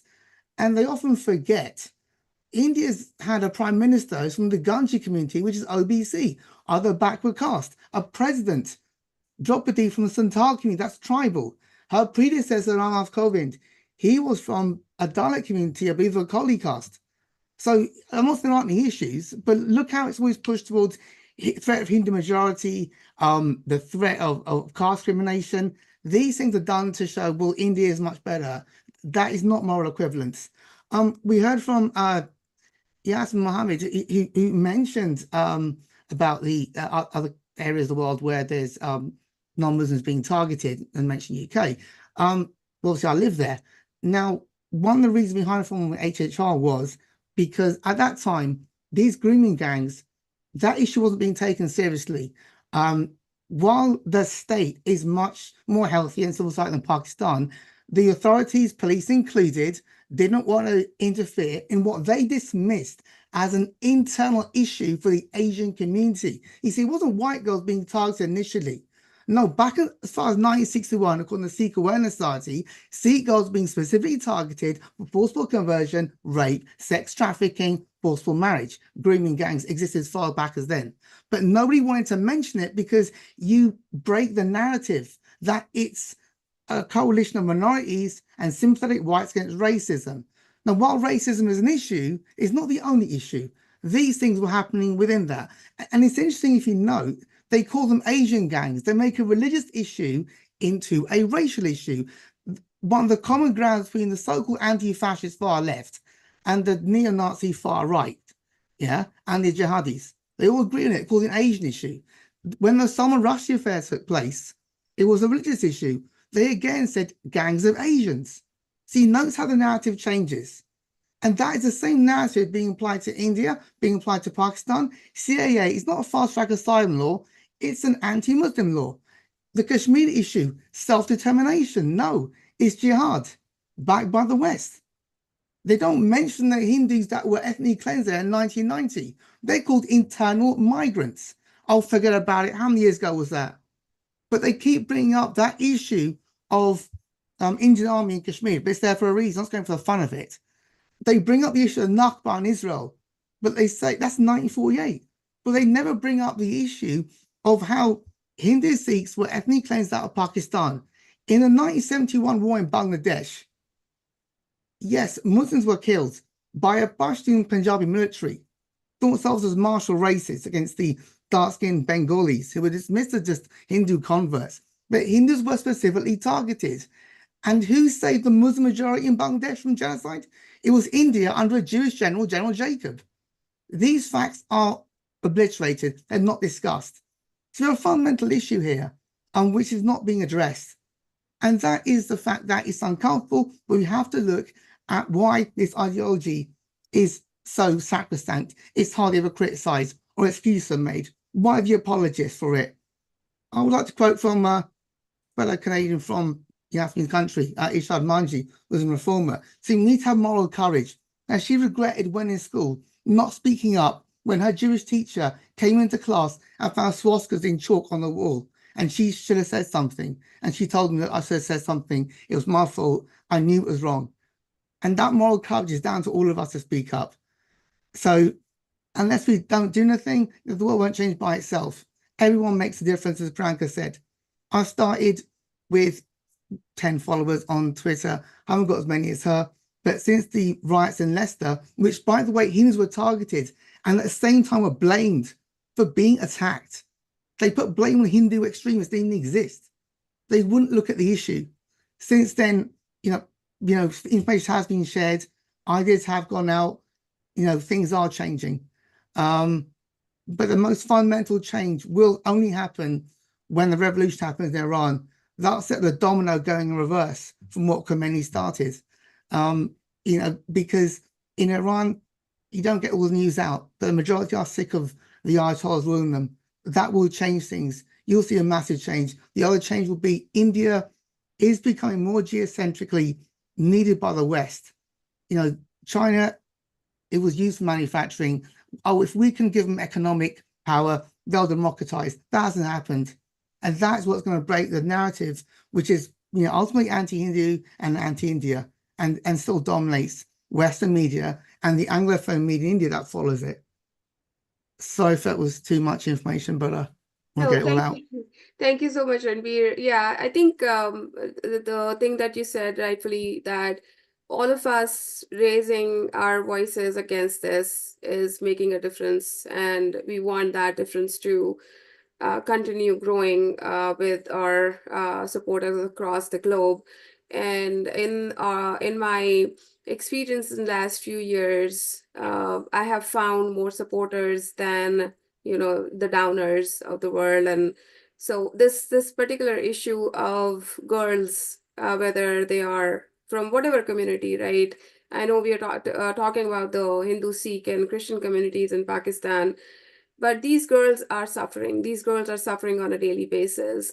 Question I have is for you is the way we see that, the minorities in countries like UK, they're asking or they're demanding for freedom, for more um, status and more opportunities, while at the same time, the minorities in countries like Pakistan, the way we have been discussing for last hour and a half, they are suffering every single day. The girls are suffering, the families are suffering. You know, there are communities on the outskirts in Pakistan that one girl gets kidnapped and the entire community has to uproot themselves. So there's a stark difference in what the minorities are demanding in the Western countries and what they're doing to the minorities in their countries. So can you talk a little bit about that? Like, have you spoken about this or any experiences related to that? You mentioned about uprooting, Dipti G. Nisar Sain lived in Bradford. He left Islam, his family converted to Christianity. He was forced to leave Bradford. It's a well-known case in the UK. So someone actually left Islam, had to leave his house because he's been threatened, harassed, attacked. He was told if you're in a Muslim country, we would have killed you by now. The local MP, Nashar, of Pakistani origin, did nothing to help him. He was blamed as a problem. It's his conscience what he does. Your choice what you want to believe. But in his case, no, you can't leave Islam. That's in the UK. Ahmadis have been attacked in the UK, killed. Yeah, stuff's been sent out saying Guardians are our enemies. This happens, but because they're minorities, there are Muslims or other Asian groups, they're regarded as sacrosanct. You can't say anything against them. Yet, for example, as I mentioned with the grooming gangs, when groomers go outside schools, target especially Sikh schools, usually what they do now is used to be older men. Now they send younger males there to entice them in. Then they traffic them, pass around afterwards. Again, internal Asian issue. They went to a Jewish area of North London and said, we're going to rape your gods, we're going to rape your women, carrying Palestinian flags. Again, because minority states, you can't attack them. Because back in the day, when you were tackling racism, you were attacking skinheads, you were attacking neo-Nazis, the battle lines were obvious. You knew what you were fighting. You knew it was evil. The opposition wore swastikas. They openly admired Hitler. They weren't to wipe people out. They denied the Holocaust. But the problem now is much more fractious, because the very people who are attacking Jews, attacking Hindus, making excuses for jihadi terrorism are on the left. Yeah, because they just see minority groups and it must be Western oppression. At the same time, Hindus, the same color, but they somehow become white. You have white privilege being a Hindu. How does that work? It's just a very strange narrative which they can't get out of. And when they look at India and they see events happening, they don't report it properly. They say, oh, one community attacked another community, unless it's some like Hindus that are guilty. They always bring it up. Look at the election coverage at the moment. Oh, what's going to happen is Modi can put fascism in. Every time there's an issue, oh, it's a caste issue. It could be one of poverty, it could be one of lack of civil society, corruption, nepotism, kleptocracy. These would plague any government. But somehow, because India is a Hindu issue. Of course, nobody really looks at fact. Maybe because India is a Hindu majority country, maybe it's that diversity within Hindu culture, within Hindu Dharma, that's allowed India to be a democracy all this time and hasn't succumbed to a military coup and hasn't succumbed to any theocratic government. Because at the fundamental level, the West lacks an understanding. It looks at religion through a Protestant lens, which is why it feels close to Islam, which is why the reporting is so biased. They may not agree with the jihadi terrorists, but they have one God. They have one holy man. They have one main scripture. Hindus don't have that because you can't even use the term Hindu religion, it's Hindu culture. There are many holy men, many scriptures. Yeah. I was asked by Muslim antagonists once, oh, who's your main bod? Who's your main person? The answer he expected was Guru Nanak or something similar. Because, well, there's Namdev, there's Dhananjot, there's Baba Sri Chand. And he got confused. He thought it would be easy. And these are friends of mine. And the same people who three of them sitting in the restaurant with me, said, why do your Sikh girls prefer us? I was like, well, I've done a survey on this. What are you on about? And then when I said to him, I was going to Ganesh Temple, I saw a girl wearing hijab, short skirt, smoking for a pack of Marlboro. Then he got upset. I don't know what to make of that. I just saw something. But it's always that narrative that basically you never want to ask, why is it always the girls that convert? Why is it not a whole bunch of boys converting? So You know, yeah, that's a great thought right there, because my understanding or whatever I've read and seen is the idea is to take away the girls, like, and especially in Pakistan, you take away the girls, you take away the women, and the community is not able to procreate. They are, of course, gonna die a slow death. And even the marriages are not, like Hindu marriages are not recognized from one state to the other. So if a girl or married girl or a married woman in Pakistan is kidnapped and taken to another state, they refuse to recognize, even if she's married, they'll say that, oh, your marriage is not, valid in our state. So you have no recourse to these girls being returned to their husbands or fathers or whatnot. And just a stark difference between what we see in the Western countries and this particular region that we are talking about. But thank you so much for sharing your thoughts today, Ranbirji. now, I was trying to say, before I go, Hindu rights has pioneered the awareness of persecuted Hindus over the last 25 years. And if you could hear everyone's support, we work with other groups all the time, Christian groups, Muslim groups, others, Jewish groups. And it's our slog, but, everyone gets there. So everyone makes an effort, and I appreciate anyone who takes part. Thank you so much. So next, I would like to invite our last speaker, and not the least, Rahul Soor is a person I've known for a while. Rahul Soor is a former police officer with an early retirement as a Inspector General of Police in Maharashtra. He is also a former United Nations official with a successful track record. He is based in New York. He worked and served in various positions, including Deputy Commissioner of Police in Mumbai, where he took decisive actions against notorious drug traffickers. So kudos to you. He was commended twice on excellence in narcotics enforcement. He also personally saved the lives of so many innocent Sikhs in 1984 in Maharashtra. At the international level, Mr. Soor he has had a successful career of over 20 years in United Nations in the Office of Internal Oversight Services in its New York headquarters and field locations. He has held critical positions, including the Chief of Peacekeeping Evaluations in OIOS, where he was responsible for evaluating the effectiveness of UN peacekeeping with an annual budget of $6 billion. His reports have had notable impact, including at the General Assembly. Rahulji has a master's degree from Harvard University and a law degree from Delhi University and a bachelor's from St. Stephen's College. He speaks multiple languages: Punjabi, Hindi, Marathi, English, and French. Rahulji, please share your thoughts with us today. Thank you very much, Diptiji, and I'm really privileged to listen to so many distinguished participants and their thoughts. And thank you very much for organizing this very important conclave, and welcome to the participants who are listening. I'd like to actually give some perspectives based on some of the notes which I've made and some of the points which I've taken for the other participants. And so let me just refer to what Priyanka had said, that this is a sensitive subject and needs to be treated as such. And she'll also raise a question about how do you make out whether the information is reliable or not.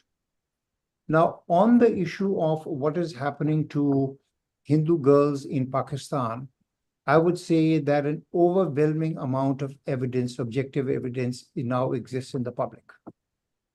And that evidence includes reports from the United Nations. It includes reports from the United States Commission on International Religious Freedom, on the special rapporteurs from the United Nations who deal with various aspects, including contemporary forms of slavery, minority issues, sale and exploitation of children, violence against women. You also have the press reporting on it. And one of the points which I'd like to mention is that we also have information on this issue from the Pakistani Human Rights Commission, from the Pakistani press itself. And I have noticed a slight trend. I would say what the Pakistani Human Rights Commission did is to its credit. At the same time, its evidence needs to be considered very carefully because it is a product of a Pakistani institution. It can be considered inherently reliable, at least in a minimum sense. So when you have a look at all these and also some YouTubers, the gentleman from Pakistan had said that the state in Pakistan has started becoming a little bit more sensitive. And what I have noticed in what I follow on Pakistani social media is that they have driven the numbers of the Hindus down so much that they are almost feeling a pang of regret that here we are, these people are reduced to absolute powerlessness. Let us do something about it. Because of the international shame, because of the constant pressure which has been put on them. So to Priyanka's point, I think we have a critical mass of reliable, actionable information with us. That's point number one. Point number two is that I'd like to refer to what Yasmin very correctly said is the factor of Islamophobia. The fact is that what is happening to Hindu girls in Pakistan is in fact a worldwide trend. And as she had mentioned, it is related to the ideology of Islam. For instance, you will find reports by the Coptic Christians, which they've written a report on womb jihad. In terms of, if we have a critical amount of information now, what does it amount to? That's the question before us. And we have a team working on this, and so far we are coming to the conclusion that it actually amounts to a genocide. Now, what does one mean by a genocide? We have, and I'm referring to it in a technical sense, and that is Article 2 of the Convention on the Prevention and the Punishment of Crime of Genocide, 1948. Now, this is, of course, an internationally recognized convention. And if you have a look at some of the parts of the convention and of the specific article, for instance, 2D says imposing measures intended to prevent births within groups. E says forcibly transferring children of the group to another group. Now, one can plausibly argue that the forcible conversion of Hindu girls amounts to imposing measures intended to prevent births for the simple reason that when a woman is no longer a Hindu, she cannot give birth to a Hindu child, and consequently you are shutting off the procreative abilities of that group. At the same time, forcibly transferring children of the group from one group to another happens when you are abducting minor girls. The gentleman from Pakistan had referred to the issue of underage girls. And then if the person is defined as a child under international law, then forcibly transferring a girl, even if she consents to it, will amount to forcible transfer of a child from one group to another. The other distinguishing characteristic of what is happening in Pakistan is that it is clearly related to the ideology of the country, that is Islam. And that is, it is a top-down thing in which there is powerlessness from the politicians, from the police, administration, judiciary. And when people are brought up in court, there is, because of the powerful influence of the mullahs in that, there is great difficulty by the police, by the judiciary of holding these people responsible. And conversion of these girls is, in any case, seen to be a meritorious religious act. So consequently, the deck is stacked against them. In addition to that, apart from the instruments of state, what is most disturbing about Pakistan, I would say, is that the genocide out there is a whole of society effort. Now, what do I mean by that? By that, I mean that this hatred of the Hindus has penetrated into the minds of the ordinary people. And we see it sometimes in, for instance, the paroxysms of rage and killing of people because of blasphemy, the outbursts of which make the news all over the world. Now, who are these people doing it? These are not the police officers. This is not the judiciary. These are the common men who seem to have got maddened by that ideology. So therefore, this is what I call a whole society effort. In addition to that, I'd also like to say that the calls for action are now really well taken, that we have now accumulated a sufficient amount of evidence, and that the allegations of Islamophobia should no longer work for us. Because one of the things about Islamophobia is that what people need to be clear about is, and how one needs to fight it, is to have a reference to an external norm. And that is, for instance, let me give an example. For instance, if you're driving on a road, and if the police officer pulls you up and tells you, well, you're driving fast, and you say, no, I'm not driving fast, there is an objective reference to which the police officer can say you're driving fast. That is the reference to the speed limit. In the same way, when we say that these things are happening out there and we are accused of Islamophobia, our response should be, well, I am basing my arguments on these objective factors and these objective norms which are enshrined in international law. Convention, for instance, the Convention on the Elimination of All Forms of Discrimination against Women is one of the primary factors. So therefore, that is how to fight the power of the word Islamophobia is something which we are thinking about, writing a paper. I would also like to say that in terms of the media, it is very, very narrative driven. And if you think that the media is going to cover these things in an objective manner, then I think it is really, hoping too much, because it is essentially, we have a very, very tight alliance between, religious fanatics in Islam and the left, which it is very difficult to break through. I'd also like to say that we are conducting research into this issue, and our team is putting together a report paper on the situation of Hindu girls in Pakistan, and in fact on the situation of minorities in Pakistan. And this is not the first time. We have also submitted a complaint to the United Nations on how Sharia impacts the human rights of women around the world. Dipti ji has a copy of that. I'm proud to say that Yasmin was a signatory of the complaint. Dipti was a signatory, and the participants and the hearers to the show, they should read that complaint and spread it out. But our team is working on this issue of what to do about the prosecution, the conversion and kidnapping of Hindu girls in Pakistan within a larger matrix of discrimination against the Hindus.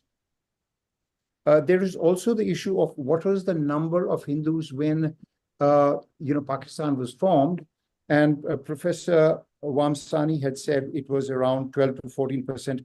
Apparently, there is some disagreement about that, that it was not that reduced, much lesser. But in any case, what is clear is that the numbers have drastically dwindled as a result of prosecution, and right now they remain concentrated in Sindh. That is where they are. They have been virtually cleansed in Punjab and in other provinces of Pakistan. So essentially, that is what it is. And I really liked listening to the other participants. I'd just like to say that the time has come for action, that this is not something about which we cannot do anything. And, I'll be happy to answer any questions. Thank you so much, Rahulji, and it's been a pleasure working with you. Going back to your UN experience, can you tell us what is the evidence that has been accumulated in this regards with what the atrocities are happening on these little girls and Hindus in general in Pakistan? And what does it amount to? What can we do about it in a concerted manner, in addition to what we are doing right now? So this is for the education of general people. Yeah. So basically, it is very clear, from the UN reports, from Pakistan Human Rights Commission, from Amnesty International, Human Rights Watch, it's very, very clear that there is a problem of conversion of these girls. And they are targeted by Islamic fanatics. And there is a societal reluctance to deal with it simply because it is considered a meritorious act. And, as was pointed out, these girls are, considered fair game. Islam allows, sex slaves, and consequently, they are considered to be, at the whims of the much older men. All this is known. For instance, there is this infamous guy called Mia Mittu. So all these people are known. And what we are in the process of doing is collecting all the evidence and putting it against Article 2 of the Genocide Convention. So that draft will be ready soon. And what my humble request to fellow participants will be that when that is ready, we will solicit your cooperation in taking it forward, because I think the time has come that we stop talking only amongst ourselves and put this issue squarely to the decision makers. Now, the maximum thing which the decision makers can do is not to do anything. But then if that happens, then we are still no worse off than where we are right now. So, there is the United Nations, there is the US Congress, there is the UK Parliament. There are elections coming up out there. So once we gather these, now this is not about hatred for anybody, but this is about protecting the human rights of these poor Pakistani girls. And I would like to say with all my strength that this is not only a women's issue. This is not only a women's issue. If you say, oh, well, men shouldn't get involved in it, I would absolutely seriously disagree. It is a human rights issue. And in that sense, it is vital that, men wake up to this and that we have a worldwide front in this. And I would like everybody to become an advocate, go out or reach out, and we will be, going forward with this draft. And in that sense, taking it forward, because we cannot be afraid. Thank you so much, Rahulji. And Ajay, do we have any questions that we would like to bring up? Yes, there are a few questions. And would you like me to read the questions out? Go ahead. Okay, so let me bring all the panelists on the video. As I bring in the questions, I'll bring all the panelists one at a time. So let me start with Yasmin. Yasmin, there are a lot of really good questions for you. One of the questions is, they have seen your interviews, love the videos, and they would like to know how they can buy your book. Oh, it is available. Probably the easiest way is via Amazon. Okay, thank you. So they can just go to Amazon and look for your name? That's correct. Yeah. Okay, thanks. And somebody else said that your points are very well put. How do we move forward knowing that Islamophobia will be the first defense of the Western world? Well, I think Rahulji made some really good points about this term, Islamophobia. It's important to remember where this term came from. So I think I'm just going to pause for a moment and do a little bit of history about this term, Islamophobia. So, Islamic extremists, Islamists, political Muslims have been trying for a very long time to create these blasphemy laws in the same way that they have blasphemy laws in Pakistan, Saudi Arabia, Afghanistan, Sudan, et cetera, et cetera, et cetera. In so many of the 57 Muslim majority countries, they were trying to create those same blasphemy laws in the UN. because they wanted these blasphemy laws to be global. They wanted to prevent people from criticizing Islam across the world. And it didn't work. Many times they tried in the UN and many times they failed. So eventually they discovered, you know what, we can't do it top down. We have to do it bottom up. Instead of instituting from the UN, forcing people to not criticize Islam, we will create this term Islamophobia, which sounds progressive, sounds positive, you know, it sounds like xenophobia, homophobia. It sounds like a word that people in the West will feel like, oh, we have to speak up against this. This is a bad thing, you know, it rhymes with all of these other bad things. And so they came up with the term Islamophobia. And I believe it was actually coined in the Islamic regime of Iran. And what this term does is it basically prevents any criticism of Islam. It is just a bottom-up blasphemy law. And so there really is no power behind it. This is the important thing. People need to be strong enough, courageous enough to give responses like the one that Rahulji suggested, which is to say, I'm not speaking about this, you know, I'm not talking about a religious people right now. I'm talking about a crime against humanity. I'm talking about a human rights abuse.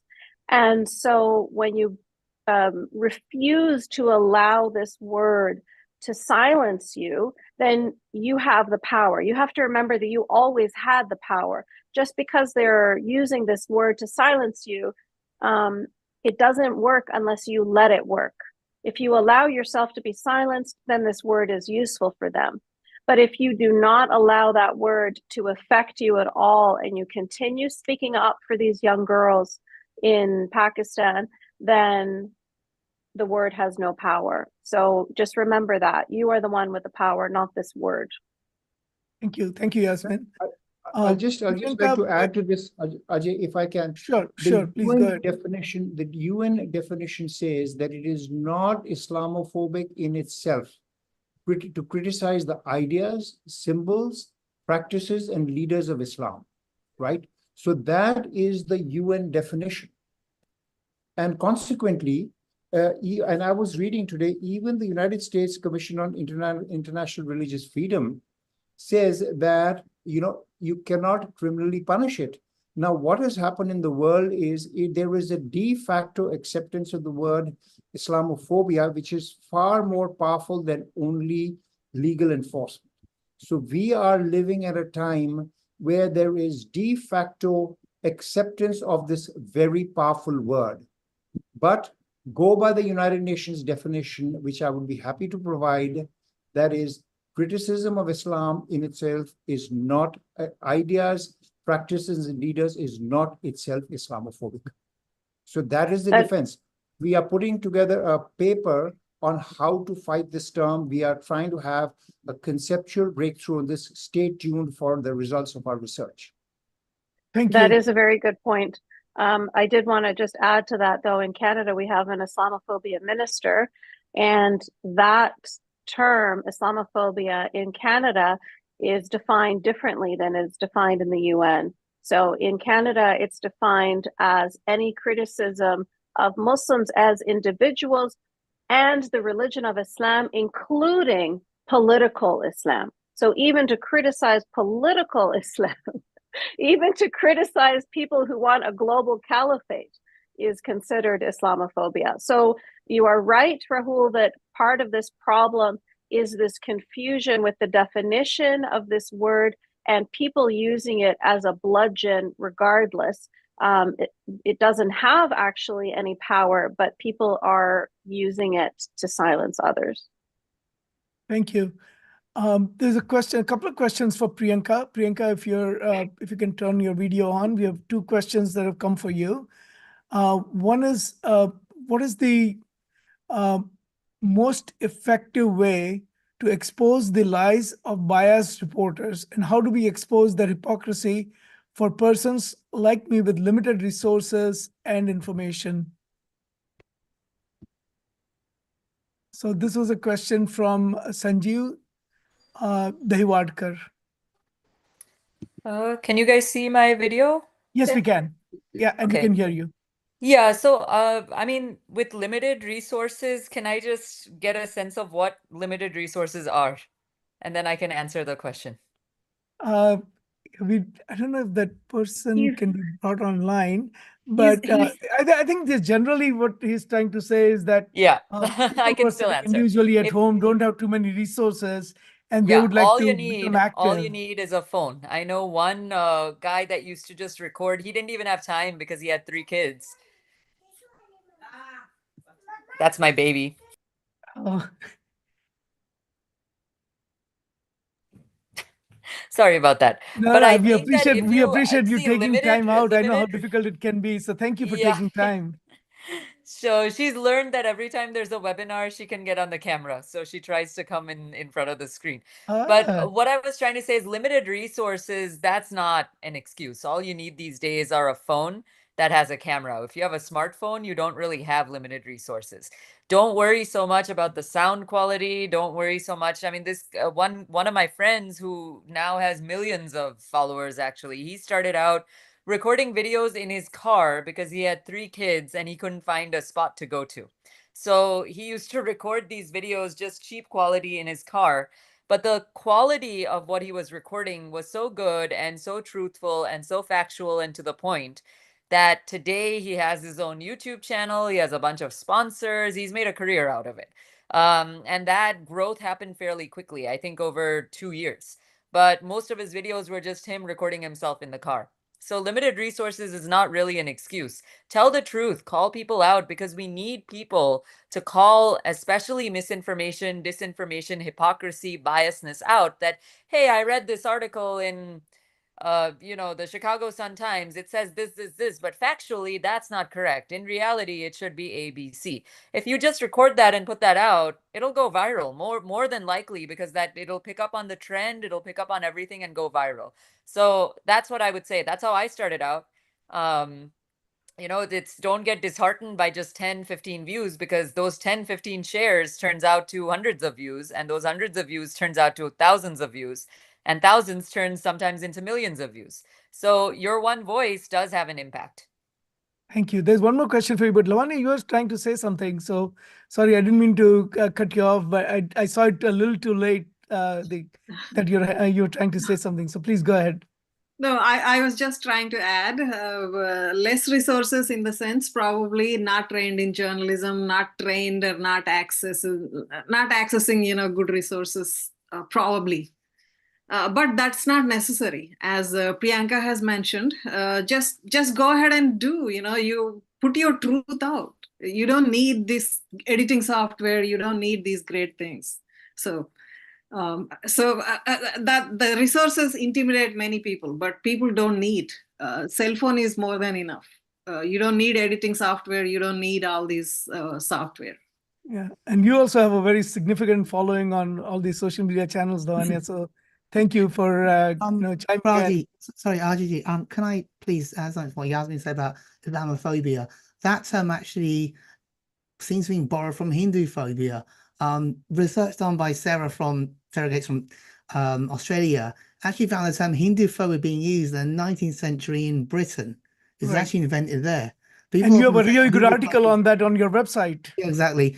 But it was Sarah's research, and the thing is that they say you just took Islamophobia and changed it, but it looks like it's actually the other way around. And we also must always remember, attack the idea, not the people. If you're attacking Muslims as a community, that's wrong. They belong to a certain group, as we all do.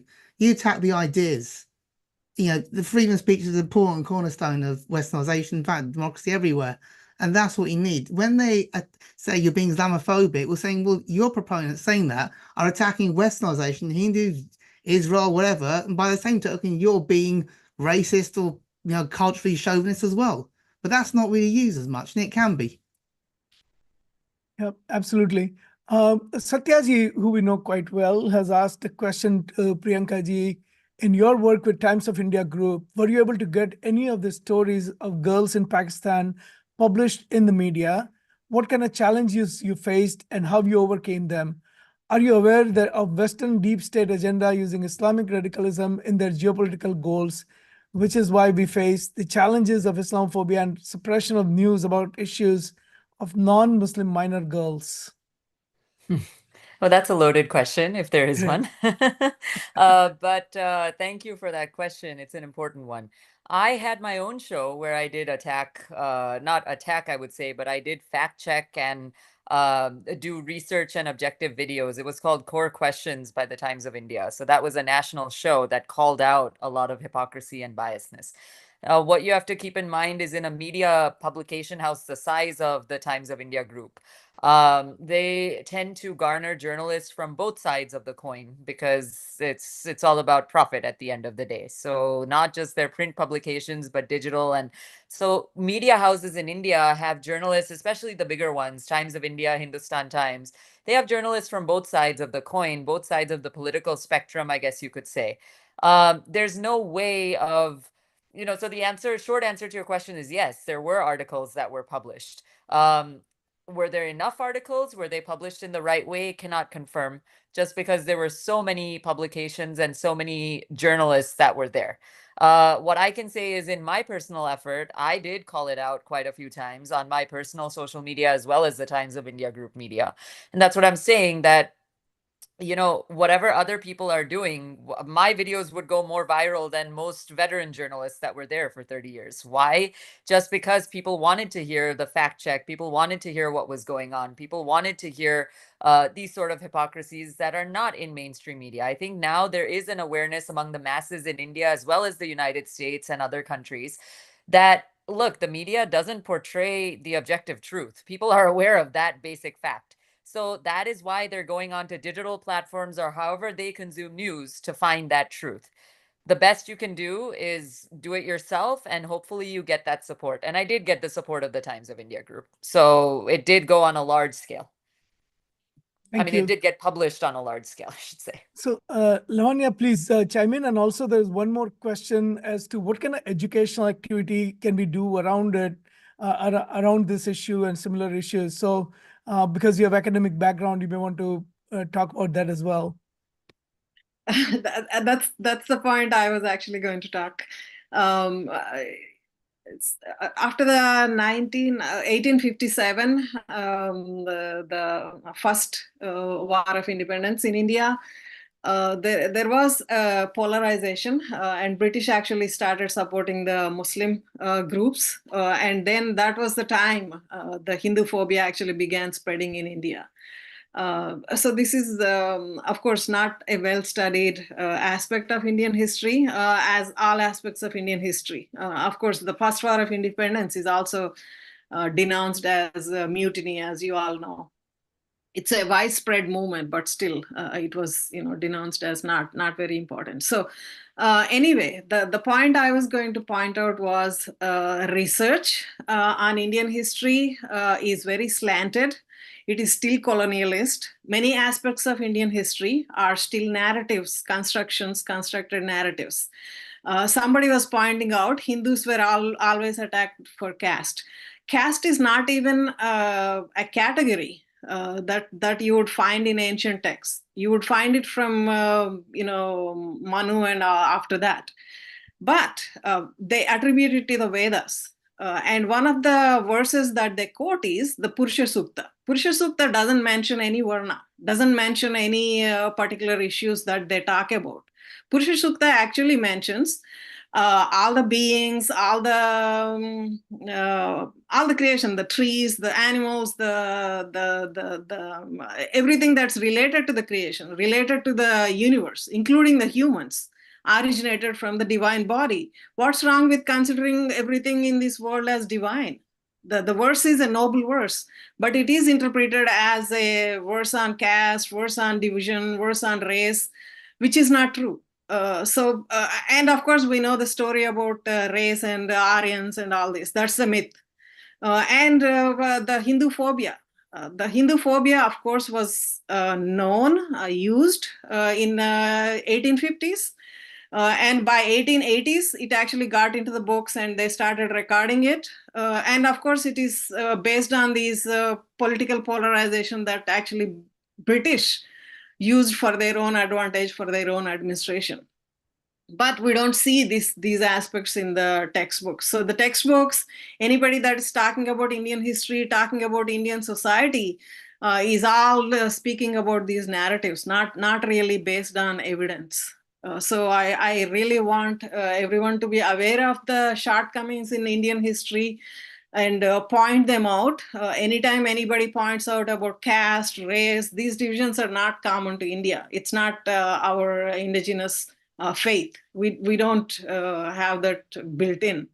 It was, flexibility and all those issues, of course, later. But initially, the Vedas are not responsible for this. The Vedas are, not the text that they interpret as. So one request for all the panelists that I have from people who have been watching this webinar. By the way, I just want to let everyone know that we had at one time or the other 500 people who watched this webinar live. Most of our people were watching on Twitter or X, our handle at HinduPACT, where we have about 19,000 followers, distinct from very few overlaps, actually only 30-40 overlaps with Chingari, which is one of our projects. So together, we have about 22,000 followers on X. And we would like to, people have asked that, can you please post your social media handles, because people want to follow you individually on social media. So I have seen that request now for just about everyone who is on this panel, that please post your social media handles. So if we have, Niti, we can just post it on HinduPACT and everyone can just follow it through that. But if you guys don't mind, also you can put it on the chat or on chat. If you can do that, that would be great. I know all of you guys are very widely followed and well recognized. But still people probably may not everyone may know your social media handle. I know we are way over time. We're supposed to end about 8 minutes ago. So there are a lot of questions, but I'll leave it to the panel and to you to see if you want to answer one or two more questions, or you want to end here. So because the questions will obviously keep coming. If there are any questions for Yasmin or Rahulji? I already, the Yasmin questions I already said about the book. Ranveer I think Rahulji already answered the questions about, they were all about what do we do at United Nations, and Rahulji was very eloquent about all the actions that he's doing. And I told people also that they should watch this space, as more work is currently happening in terms of consolidating space. Okay. Yeah, I think I would at this point really thank everyone from both the panel and the audience for joining us, whether it's early morning or late in the evening. There are a few asks that we at Chingari have come up with, and any kind of support is going to be helpful to make sure that we reach this ask from the US administration and administration across the world with different countries. Is we should be able to implement conditions on funding allocations that happen from the US government as foreign aid. So US government or any other government, the aid that goes to Pakistan. We need a commission an official commission on human rights that should come out with a human rights report every 6 months, documenting the socio-economic, political, and social cultural state of religious minority communities in Pakistan, provide safe havens for Hindu families and other minorities who have fallen victims to forced conversion, kidnapping, marriage, and religious persecution. And we also ask the audience to reach out to these organizations, these listed organizations here that address that they should address the religious persecution of young girls and women in Pakistan. And just a quick appeal. This is a quote that came from Swami Vivekananda, that arise, awake, and stop not till the goal is reached.